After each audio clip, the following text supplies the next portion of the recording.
it's easy to admire other people's lives from the outside. Lately, it seems like everyone's going on vacation, upgrading their homes or starting their own families. Some are attending the most beautiful weddings and events and coolest music festivals. Whether it's through social media or in person, it's hard to realize in the moment that what we see is just a small fraction of people's lives. We have no idea how they're paying for all of this, what they had to go through to get there, their struggles and sacrifices, the ins and outs of their lives. So really, there's no point in projecting fantasies or assumptions about anyone's life, because we will never know the full picture. I often talk about romanticizing life and how it can make life feel more beautiful. And why not see life through rose-tinted glasses? But I think the key to doing this right is to see the beauty in our own lives and not try to replicate someone else's ideals. I know it's easy to say when I live in such a beautiful place, but so much of this is staged, and I'm not always at the beach running around in my linen dresses. Most of my days are at home, and they look the same 99% of the time. And this is the part of my life that I learned to romanticize over the years. So here is a day in my life through my rose-tinted glasses, and some tips on how you can romanticize life in your own way. It's not that I don't enjoy the early mornings. It just takes me a really long time to wake up and feel like myself again. So I make my morning routine as enjoyable as possible. It's really the little things, like spraying this floral mist before jumping in the shower, or using my favorite summer body wash to wake up my senses. Not saying that we need to buy things to make us happy, but if you can make your routine more enjoyable in some way, sounds like money well spent.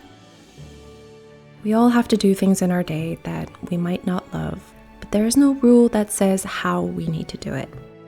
So, kind of an odd question, but what part of your day do you dread or do you not look forward to?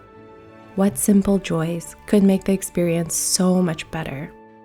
Whether it's getting yourself a little pastry on Mondays or lighting your favorite scented candles while you're doing the dishes, create reasons to look forward to this part of the day and see how it changes your mood. For whatever reason, I was really inspired to film today, so that's what we're doing. The reason why I never film these videos is because I feel like all of my days kind of look the same, but I really love watching other people's day in the life, so I hope that you guys will enjoy it too. Not much going on today, which is really nice. I feel like I have to catch up on a lot of stuff because I've been really sick for the last 2.5 weeks, getting back to emails and organizing files and all that good stuff.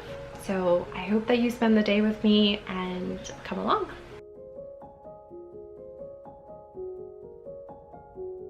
Our society operates on a merit-based system where we're valued based on our achievements, status, or external validation. No wonder we compare ourselves to our peers and feel like we have to constantly strive to be quote-unquote better. And this often comes at the expense of our personal fulfillment and genuine happiness. If there's one thing I learned from running this YouTube channel, it's that external validation and measurable accomplishments will only go so far. But at the end of that road, we have to find a personal reason to keep going. I'm not here for the numbers, not even to help others, not for the cool factor or the amazing brand deals, but because this is my creative outlet to bring forth a message that's so important to me. When I see others detach from the merit-based success, I see them as the main character of their own story. They're their own cheerleaders, their own critics, and their own reason. They don't need to compare, nor can they be compared, because their authenticity shines so beautifully in everything they do.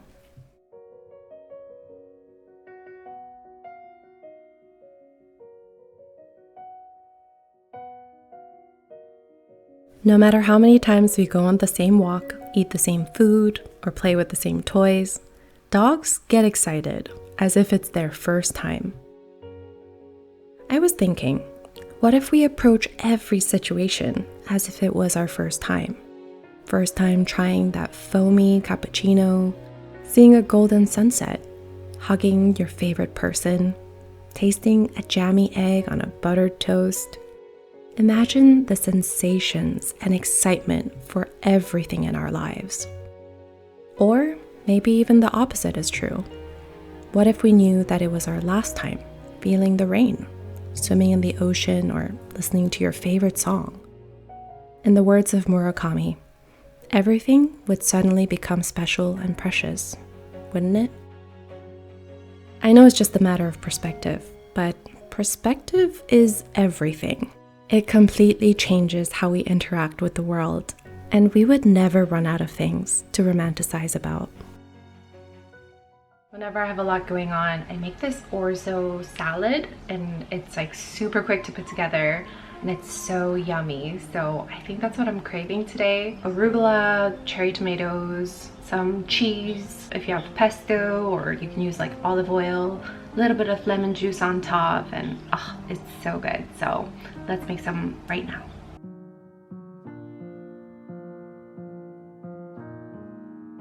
Being that girl was all the hype on social media. If you're not familiar, that girl is a lifestyle aesthetic, and it refers to a girl who prioritizes wellness, productivity, beauty, and mindfulness. She often wakes up at 5, goes to the gym, drinks smoothies, and eats only healthy food. In theory, it's really aspirational, but like with any social media trend, it started to become a one-size-fits-all approach and a very narrow view of success and happiness.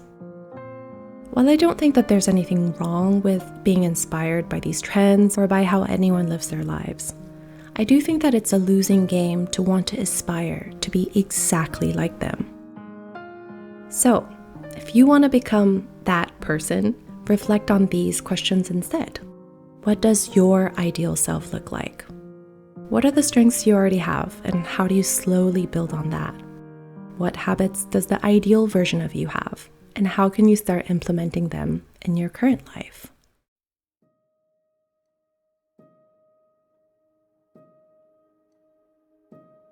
I learned a really beautiful Japanese word the other day called komorebi.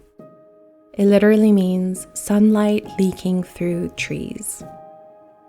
The beauty of komorebi is that we can only catch this fleeting moment if we're completely in the present moment. And it got me thinking how this applies to life. If we're distracted by what others are doing, comparing ourselves to their accomplishments and seemingly perfect lives, maybe we will miss all the positive things, the blessings, the beauty in our own lives. The beams of light that are lighting up our own path. I just want to say that romanticizing life isn't about toxic positivity, but seeing beauty in our own lives that sometimes get overshadowed.